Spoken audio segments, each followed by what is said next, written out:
Okay, I told you guys that I was going to make a video about how I put this thing together. Basically, I started with just a conveyor pulley that I ordered online. I actually got two of them for like $100. And they've got the built-in bearings in them. So I just mounted them to a 2-inch shaft of stock. I had a little motor here that was I think it was a wiper motor, not sure, a little 12-volt motor that came off of a car of some sort.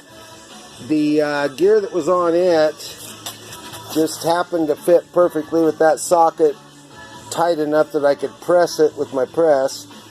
And then I cut the little pulley off of the flywheel on the treadmill motor flywheel so that I could hook it right to the treadmill pulley for the bed to feed the wood.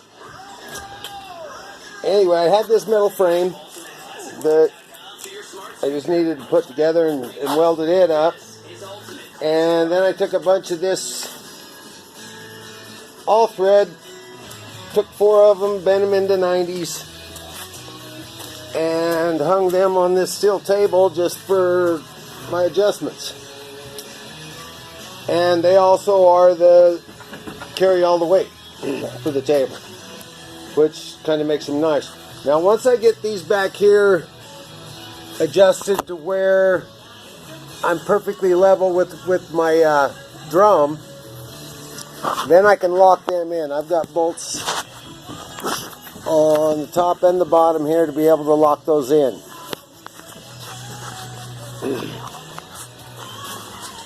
On one side. Now these here, these are my permanent ones I lock in on this end here. Once I get everything perfectly level, then I can lock it in place, and then back on that end it's a lot easier to raise and lower just using the nuts that are on top. Okay, I just mounted the treadmill pulley with a couple of great big U-bolt clamps that I had from something. Not even sure where those came from.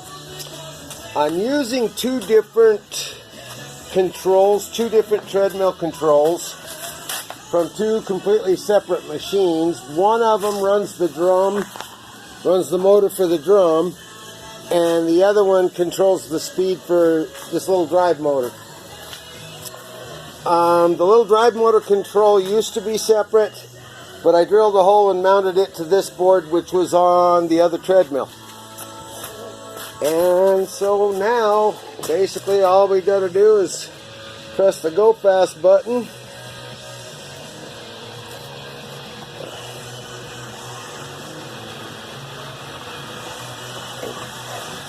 Put it up to about 10, and I get really good rotation on it.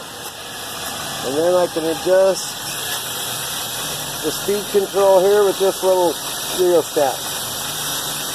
The thing I found is that pretty much the slowest I can get it to go